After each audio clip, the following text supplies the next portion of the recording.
Have you ever been afraid to go to sleep? Have you ever turned off the lights, closed your eyes, and realized how completely vulnerable you are when you're unconscious? Have you ever heard a noise in the dark and ignored it, convincing yourself that you are completely safe in your own home? Welcome to Strange and Unexplained with me, Daisy Egan. I'm a writer and an actor who will happily laugh at people who believe in ghosts, but also never in a million years spend a night in a haunted house. This week, the story of a gruesome octuple murder in a quiet farming town in Villisca, Iowa, and why, after more than 100 years, given the surprising number of similar murders, this one still fascinates us.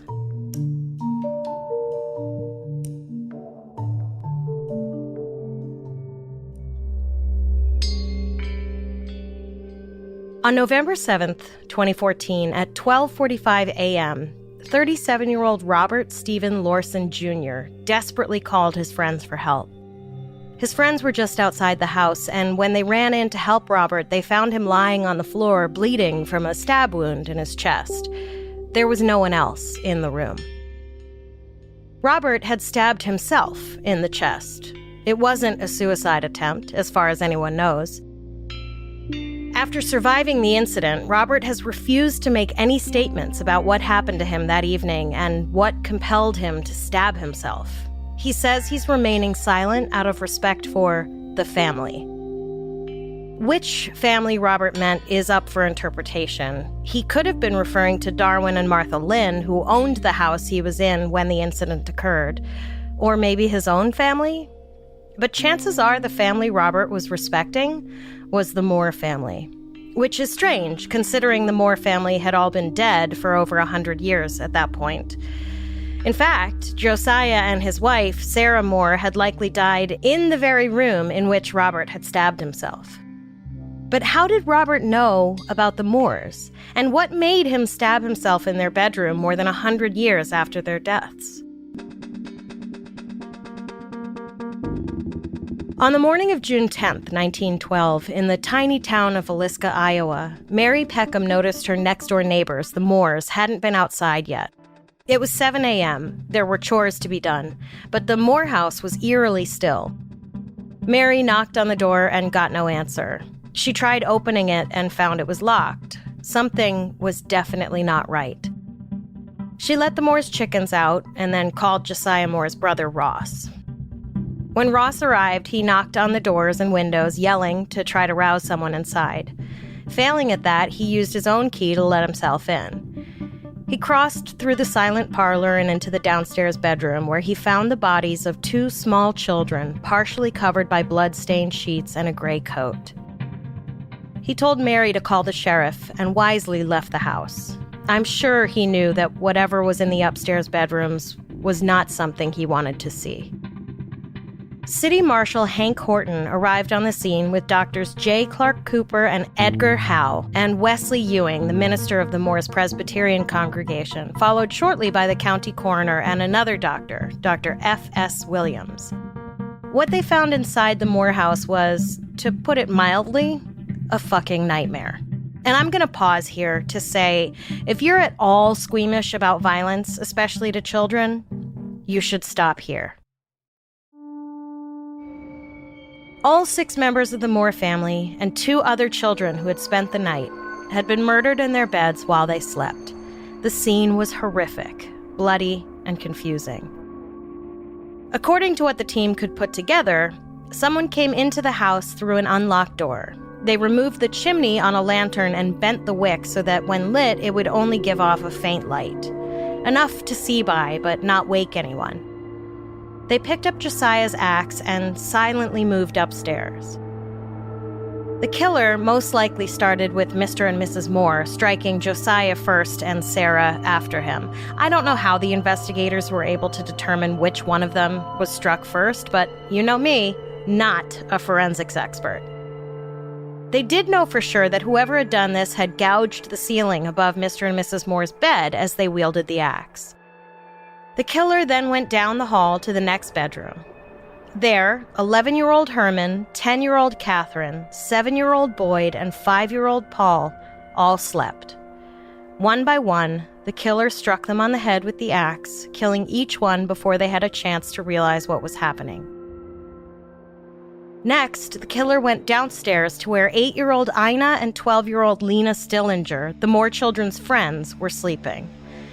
It's likely that Lena woke up, probably hearing Ina cry out when she was struck or just from the movement next to her.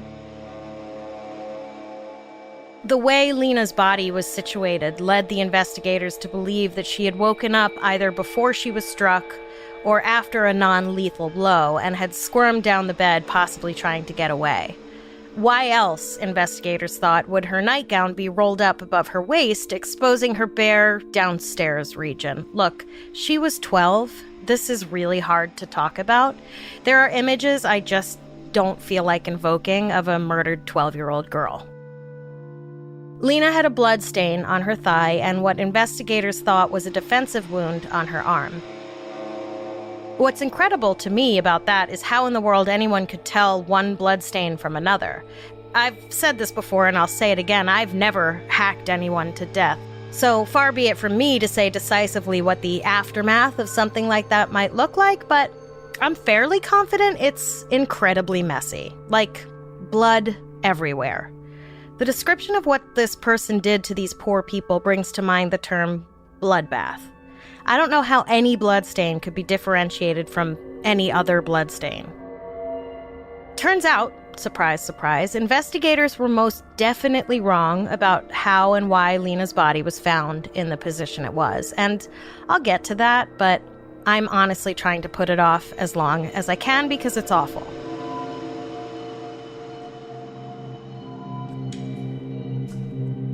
After murdering everyone in the house, the killer then took their time to methodically go back through the house and eviscerate each person's face with the axe. That's all I'm going to say about that part. It's bad. Suffice to say, their faces were unrecognizable.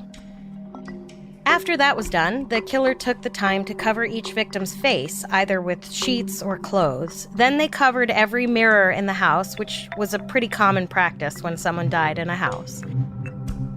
But they also took a 2-pound slab of raw bacon from the icebox, eventually leaving it wrapped in a dishcloth in the downstairs bedroom where the Stillinger girls had been sleeping. Investigators also found a wash bin filled with bloody water. Before 5 a.m., when the sun would rise and neighbors would be starting their day, the killer apparently left, taking the house keys with them and locking all the doors behind them. It's actually remarkable that investigators were able to find even that small amount of information from the scene, because after the first team had gone in and discovered the bodies, do you know what they did? They let about 100 looky-loos from the neighborhood traipse through the house to see for themselves. Never mind that whoever had done this horrific act could still have been in the house. Never mind all the fingerprints everyone was leaving everywhere. Never mind the piece of Mr. Moore's skull that someone took as a souvenir. I don't know who this person was, but he would have been my first suspect. I'm no early 20th century small-town detective, but it seems to me that the guy who took a part of one of the victim's skulls just for shits and giggles should maybe come in for questioning. But the detectives on the case didn't seem to question whoever that was. And here's something that's bound to shock you. As you'll find out, after letting 100 people walk around a crime scene and take body parts away, the investigation into the Moores and Stillinger's murder was not an example of good police work.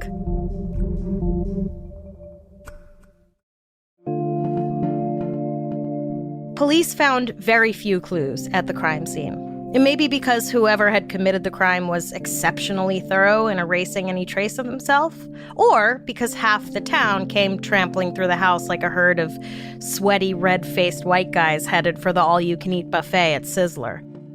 The only physical clue left behind was a short piece of keychain that was somehow determined to not belong to the Moores. The keychain was found near the slab of bacon in the downstairs bedroom, so I suppose it's possible it belonged to one of the Stillinger girls, but that seems unlikely. I don't think most people were in the habit of giving children keys to their own houses. Hell, most people didn't even lock their doors anyway. And what would a kid need with a key or a keychain? Then again, who knows? The keychain wouldn't prove useful to the investigation anyway.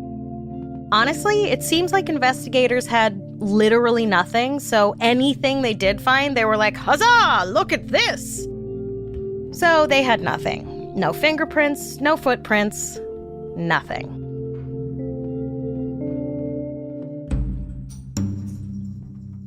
And of course, a complete lack of information didn't stop people from pointing fingers.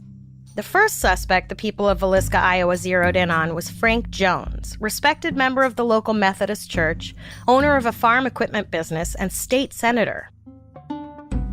Despite being a pretty prominent guy in the town, people thought he had two possible motives for the murder. Josiah Moore had worked for Frank Jones as a salesman before the two had a falling out. Jones apparently required a 6-day work week with hours of 7 a.m. to 11 p.m. In 1907, Moore was like, I'm out, and took the John Deere account with him. If you don't know, John Deere is like the McDonald's of farm equipment. Like, sure, there are other places to get cheap burgers at 3 a.m. after a night of Jaeger bombs, but you're going to McDonald's. The two men apparently went so far as to cross the street to avoid each other in town, which was the early 1900s version of blocking someone on all your socials. Mrs., you'll never guess what Josiah Moore did to me today. Did he smack you in the face? Worse. Challenge you to a duel? Much worse. He crossed the street to avoid me when he saw me coming. Girl, put your big boy pants on and get a hold of yourself. Honestly. 5 years is a long time for a rivalry to grow and fester. It could be that by 1912 and one too many humiliating street crossing encounters, Frank Jones lost his cool. That seems unlikely to me. Like if Josiah Moore quitting his job and taking a big account with him was enough to put Frank Jones into a murderous rage, something tells me Frank Jones wouldn't have gotten very far as a business person, you know? Like, you can't just go around axe murdering everyone you disagree with.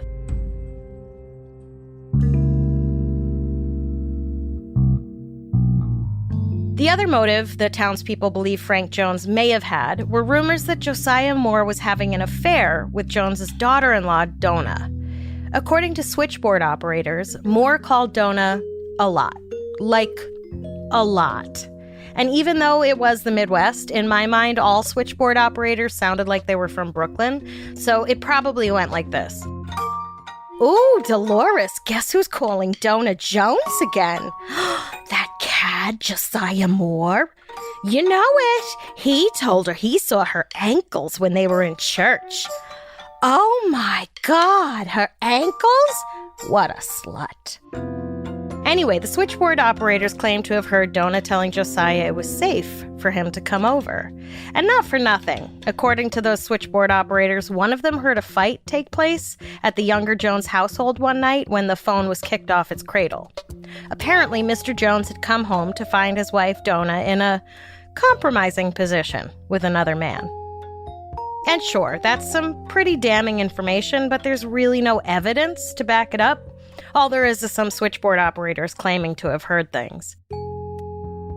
Regardless of motive, though, it's hard to imagine a prominent member of a tiny community brazenly going through a neighbor's home, maniacally axing all 8 occupants to death.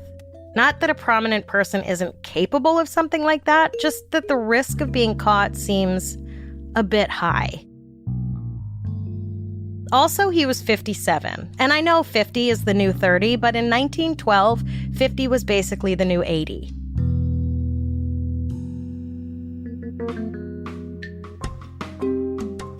To explain this, Private Detective James Newton Wilkerson tried to convince a jury in 1916 that Jones had hired a man named William Mansfield to carry out the murders. I have no idea why Wilkerson became focused on Mansfield. He had no proof, only a belief that Mansfield was also guilty of murdering his own wife, infant, and father-in-law with an axe 2 years after the Villisca murders, as well as the murders of Jenny Peterson and Jenny Miller in Aurora, Colorado. According to Wilkerson, each of those murders were committed in the same way as the Villisca murders. The chimney of a lantern had been removed, the mirrors all covered, and a basin of bloody water left behind. And all that certainly does point to the strong possibility that the same person committed all those murders, but again, why or how Mansfield came into Wilkerson's sights in the first place, I don't know. And why, with Wilkerson's suspicion that Mansfield committed at least 13 axe murders across 3 different states, Mansfield wasn't tried anywhere else for any of those murders. You got me. As for the Villisca murders, Mansfield was several hundred miles away that night. Payroll records proved he was working in Illinois on the night of the murders. The next suspect the townspeople of Villisca, Iowa narrowed in on was Reverend George Jacqueline Kelly. Kelly was an immigrant from England, a preacher and a so-called sexual deviant who was known for not being the world's most stable human being. In the days before the Villisca murders, Kelly was seen peeking in people's windows in town. It seems the reason people suspected Kelly was because he had been at the same church service as the Moores the day they were murdered. But apparently Villisca residents basically subscribed to either the Presbyterian or the Methodist variety of Christianity, so it seems to me that the chances that someone might be at either service is about 50-50. Anyway, the rumor was that he saw the Moore family at the service that day, followed them home, and watched them through a small hole in the wall of the adjacent barn. Once they were asleep, he crept in, killed them all, then went back one by one and destroyed their faces, and then hopped a train out of town around 5 a.m. The way people figured, since Lena Stillinger's body was found half exposed without underwear, the motive for the killing was sexual. But doctors never found evidence of sexual assault, so at least there's that piece of good news in this awful cesspool of disgustingness. Also, as awful as it is, I think usually with sexually motivated crimes, the criminal doesn't completely annihilate everyone else in the house just to get to their victim. Unfortunately, it's easy enough to grab a child without going through the unnecessary task of mass murder. But remember how investigators thought Lena Stillinger had squirmed down in the bed, possibly to evade another axe blow, only to inadvertently expose her lower half? And remember the 2-pound slab of bacon that was found in the bedroom where the Stillinger girls had been sleeping?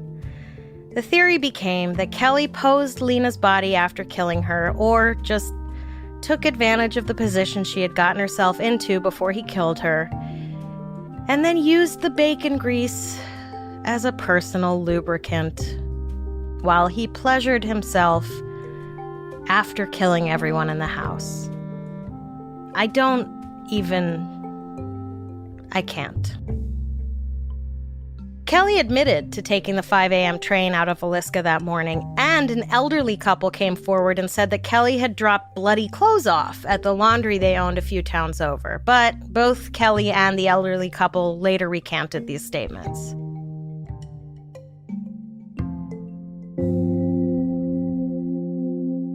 In 1917, at a grand jury hearing under cross-examination, Kelly admitted to returning to Villisca a week after the murder and asked for a tour of the crime scene disguised as an officer with Scotland Yard. Here's the thing. George Kelly was 5'2" and 119 pounds, which begs 2 questions. How many incredibly short men were running around Villisca, Iowa in 1912 that Kelly was able to disguise himself at all? Like, you'd think anyone seeing him would be like, are you sure you're not just that tiny weirdo preacher who goes around peering into people's windows?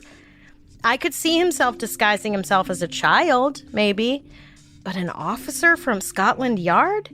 How dense were the police in Villisca? And 2, this guy was 1 inch taller than me and weighed less than I do. You want me to believe he picked up a full-size axe and brought it down on 8 people's heads in complete silence? And then went back and did it again and again? Remember the gouge mark left in the ceiling of Mr. and Mrs. Moore's bedroom that was most likely left by the upswing of the axe before it came down on Mr. Moore's head? What was Reverend Kelly doing to make that mark? Jumping up a good 3 feet before bringing the axe down? Standing on a chair? Come on. Reverend George Kelly was definitely a gross creep. He ran a few ads in local papers of towns he was staying in, seeking a, quote, girl stenographer to do, quote, confidential work, and specified that she had to be willing to pose as a model. One woman who responded to the ad got a letter from Kelly that a judge described as so obscene, lewd, lascivious, and filthy as to be offensive to this honorable court and improper to be spread upon the record thereof. Was Kelly a nasty pervert? Sure. Be that as it may, though, personally, I don't think he was capable of lifting an axe, much less wielding it dozens of times. Besides, there was someone else who was a much more likely candidate than either Jones or Kelly. Someone who police believed may have been responsible for at least 18 other gruesome murders.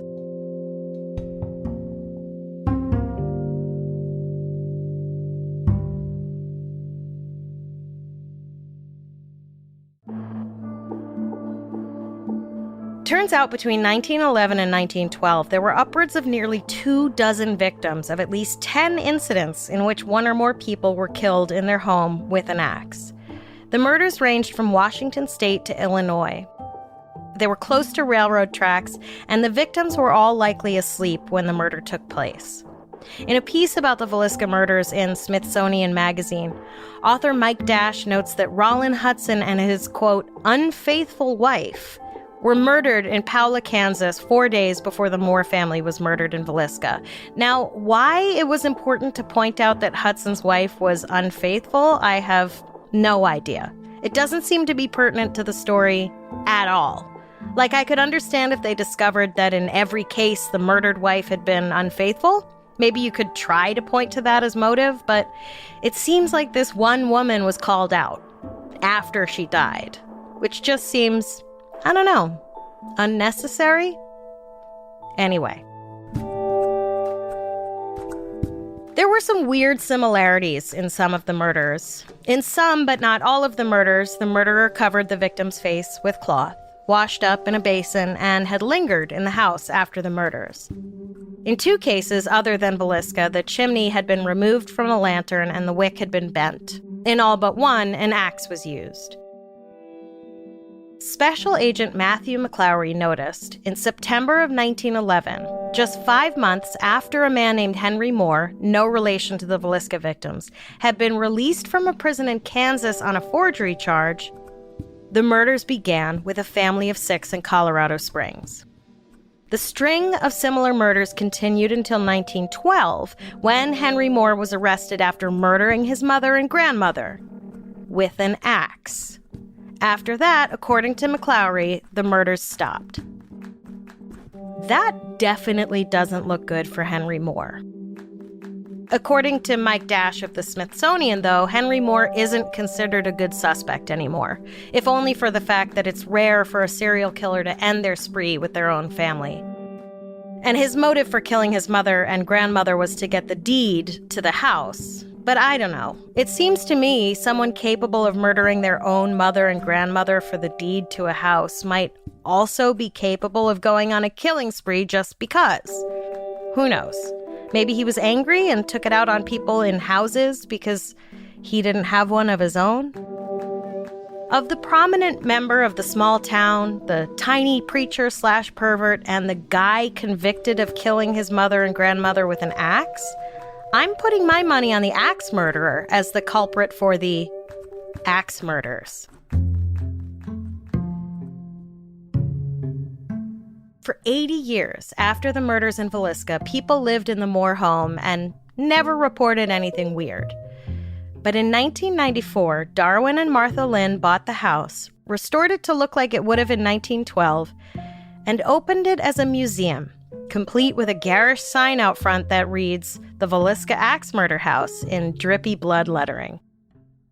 Darwin Lynn insists that he never paid for advertising, but he also says that the first time a group of ghost hunters contacted him to investigate the house, he, quote, put it in the newspaper. Now, I'm no newspaper ad sales expert, but I'm pretty sure you can't just put something in a newspaper. So to say that he's never paid for advertising might be a little bit of a stretch. But the ghost hunters have brought in the crowds, and people swear they've seen ghosts and heard things and doors open and close on their own and all the usual haunted house stuff. I spent 10 precious minutes of my life watching a video posted by the Daily Iowan in which nothing ever happens in the house. So that was useful. The Lynns give tours at just $10 a pop with discounts for seniors. Kids under 12 are free. But you and 5 of your friends can stay overnight for just $428. And those are pretty cheap prices. But the Lynns bought the house for $10,000. And with the number of people who come for tours and overnights, the Lynns are definitely getting the last laugh. Here's what I find particularly strange about the Villisca axe murders. If there was a whole spate of similar murders around that time across a number of states, why did this one become so popular? Maybe popular is the wrong word to use for such a heinous crime? Why have the Villisca axe murders garnered so much attention while the others seemingly have not? Could it be that when the Lynns resurrected the house, they resurrected the story with it, and in the age of the internet and 7,000 paranormal reality TV shows, a relatively obscure 100-year-old crime went from a local tale to a national curiosity? If people came along and made every house that saw an axe murder into a tourist destination, would we be like, meh, another axe murder house? You've seen one, you've seen them all, am I right? There is, of course, an even more infamous murder house you can visit. For $300 a night per person, you can stay in the house where Andrew and Abby Borden were axed to death in Fall River, Massachusetts. A tour of the house is $25. Pricier than the Villisca murder house, but of course the Borden murders, for whatever weird reason, bored their way into our collective psyche pretty much right away, while the Moores/Stillinger murders didn't grab a hold of the country's attention until basically someone claimed to have seen a ghost in the house 100 years later. And while we're mentioning the Borden murders, I can't end without giving you this little nugget of info. John Morse, Andrew Borden's nephew by marriage, who was staying with the Bordens at the time of the murders, and who had an incredibly detailed and some thought questionable alibi for the morning of the Borden murders, lived just 30 miles outside of Villisca, Iowa at the time of the Moore/Stillinger murders. Admittedly, that was his one and only connection to the murders in Villisca, but that was enough to bring him in for questioning. Clearly, he had an alibi for that night as well. Not to mention, he would have been around 80, which in 1912 was basically the new 100. John Morse almost definitely did not murder the Moores and the Stillinger girls, but I thought the connection was a weird coincidence worth mentioning. Then again, I suppose one could argue that in a time before everyone and their mother had access to deadly firearms, an axe would be the obvious weapon of choice, so I suppose that makes Moore's connection to the Villisca murders even more tenuous. That's depressing.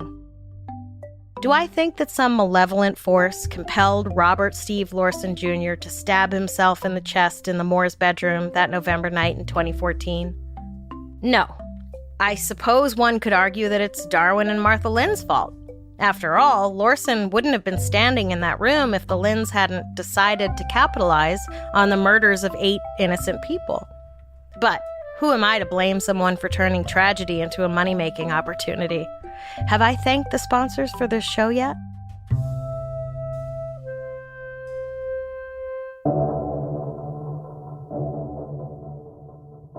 Next time on Strange and Unexplained with Daisy Egan. From illegal organ harvesting, to gremlins, to a secret society living underground, I'll walk you through a few stories and we'll find out which ones are true and which ones are urban legends. We have a lot of fascinating and bizarre stories to share with you, but we want to hear your episode suggestions as well. If you have an idea for something we should cover, whether it's a well-known case or something that happened in your town that the world hasn't heard about yet, go to our website, strangeandunexplainedpod.com, and fill out the contact form. This episode was written by me, edited by Eve Kerrigan, and researched by Jess McKillop. A complete list of sources for each episode is available on our website. Our episodes are mixed and edited by Jennifer Swatek. If you like our show, help us out by rating and reviewing us on Apple Podcasts.